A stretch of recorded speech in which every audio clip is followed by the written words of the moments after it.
Welcome along, fellow strange historians. This is the Strange History Podcast. I am, hopefully, your favorite strange historian.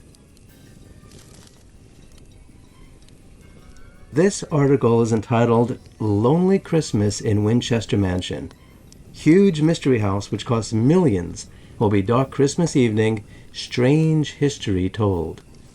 It was published in the San Jose Evening News on December 23rd, 1932. So, sit back and pour yourself a cup of coffee, or a tankard of tea, or a mug of mead, or a chalice of cider, or a flagon filled with any beverage of your choice, and join your fellow strange historians around the campfire.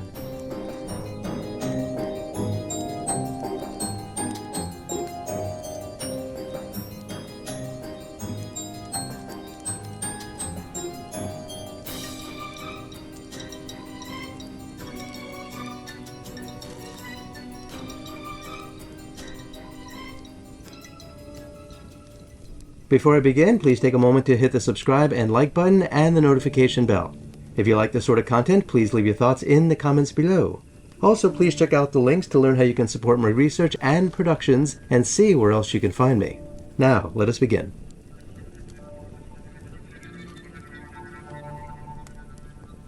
This article was written by Stan Waldorf and begins as follows. 'Twas the night before Christmas, and all through the house not a creature was stirring, not even a mouse. The old nursery rhyme won't apply in all places on Christmas Eve. For many homes there will be merriment and joy. But it's as true as the days it was written in regard to the famous Winchester Mystery House, once the mansion of a millionaire's eccentric widow, but in recent years an object of interest to Santa Clara Valley tourists. Pitch dark, save for the small portion occupied by Mr. and Mrs. John H. Brown and their two daughters, operators of the unique place. The world's largest and oddest dwelling will stand alone in solitary grandeur. Ghosts of the past may stalk the numerous and narrow halls of the 160-room house into which a wealthy woman poured $4 million, but the present inhabitants don't believe they will be disturbed. Quote, "We haven't had spirit visitors in 9 years and don't expect any," end quote. Mrs. Brown remarked with a laugh in showing us through the huge place.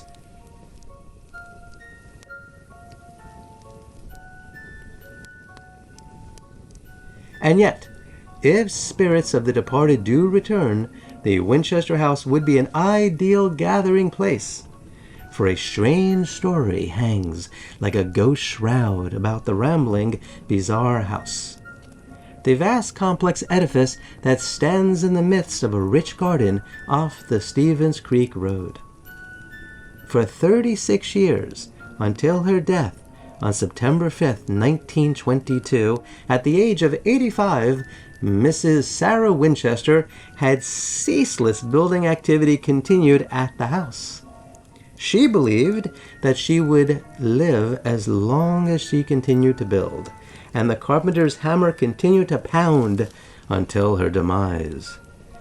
Mrs. Winchester left a widow soon after her marriage to William W. Winchester, son of the founder of the Winchester Arms Company, was heartbroken at his death. Her only son had died previously, and the childless widow, frightened by the thunder and lightning storms of Connecticut, left that state and settled here because of the infrequency of such storms here. She purchased the 17-room home of Dr. Caldwell on a 30-acre tract adjoining the Stevens Creek Road and settled down to the life of a lady of leisure. At first, Mrs. Winchester lived normally. She entertained and was frequently seen about the city in her carriage, but her thoughts were principally about her dead husband and son. During her married life, her husband had told her, when the young bride asked him if their happiness would continue, this is a quote, "Why, of course it will. "Look, Sarah, you have enough money to do anything you want. You could build a house, any kind of a house, if you so desire."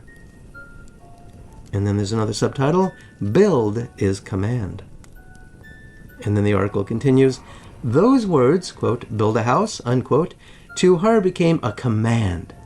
She became convinced that it was her husband's wish that she build, and that, if she ever ceased to build, that she would die." To carry on her building operations, Mrs. Winchester had an income of $1,000 a day. For 36 years, she daily directed 16 carpenters in the supreme folly of adding more rooms, wings, and extensions to the queer mansion, building a house around a house. The earthquake of 1906 severely damaged the very room in which Mrs. Winchester slept. Fleeing from the place, she lived for a time on a houseboat in San Francisco Bay. Something, however, seemed to keep calling her back to the old house, and she ultimately returned to live the life of a hermit from then on to her death, and the building continued with new speed. Mrs. Winchester then shut herself up from all visitors. After her return, the massive front doors of the place were opened, but for the arrival and departure of Mary Baker Eddy, leader of Christian Science, and when Mrs. Winchester was carried out for funeral services. And then we have a subtitle as follows, "Scorned President." And the article continues, "She scorned the great Theodore Roosevelt, who, as President of the United States, expressed a desire to see the place. Mrs. Winchester ignored pleas of local civil leaders that she allow the President to visit the house. Roosevelt took the incident with good humor. The house itself is a hodgepodge, constructed without apparent reason. The only effort to secure conformity to any pattern is the preponderance of staircases with 13 steps, chandeliers with 13 lamps, rooms with 13 windows, the 13 bathrooms, and the 13 safes in which were kept the Winchester jewels and valuables. Marvelous materials and wonderful workmanship are evident in the house. Gold and silver chandeliers, art glass windows, and doors have glass inlaid with German silver and bronze. Many art windows are valued at more than $1,000 each. The rooms are not on a level. Doors open upon blank walls. Others open into space. And secret passageways wind from room to room.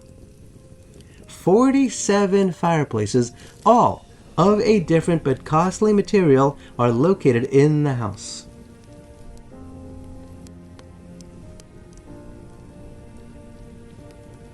We were told that in the house there are 2,000 doors, 10,000 windows, and 150,000 panes of glass. The house has its own heating, lighting, water, and sewer systems, and has 3 elevators and 40 staircases. The feature rooms of the house are the White Room, in which Mrs. Winchester remained for hours holding communication with the spirits, and the Blue Room, surrounded by iron bars. No one was allowed to enter these rooms, but from them she could see her servants at work in the kitchens below. Her Japanese sun porch was enclosed by glass on the top, bottom, and all sides. High-grade interior finish woods are used in the house, and warerooms are filled with beautiful material, ready for a continuation of her building program. From the Winchester estate, the huge house passed into other hands, being sold for a fraction of its cost. And it took weeks to move out the Winchester furnishings. And that is the end of the article as it appears on page 5 of the San Jose Evening News. There was also a photograph, and the headline says, "Santa Can't Come Down Mystery House Chimney." And then underneath the photo is the following text. Santa Claus will be unable to come down the chimney in the Winchester house shown at the left, because the chimney stops at the top of the room and doesn't extend out onto the roof. A view of the weird 160-room house is shown above. There are then a couple of photos that accompany this article, and the headline reads, "Santa Can't Come Down Mystery House Chimney."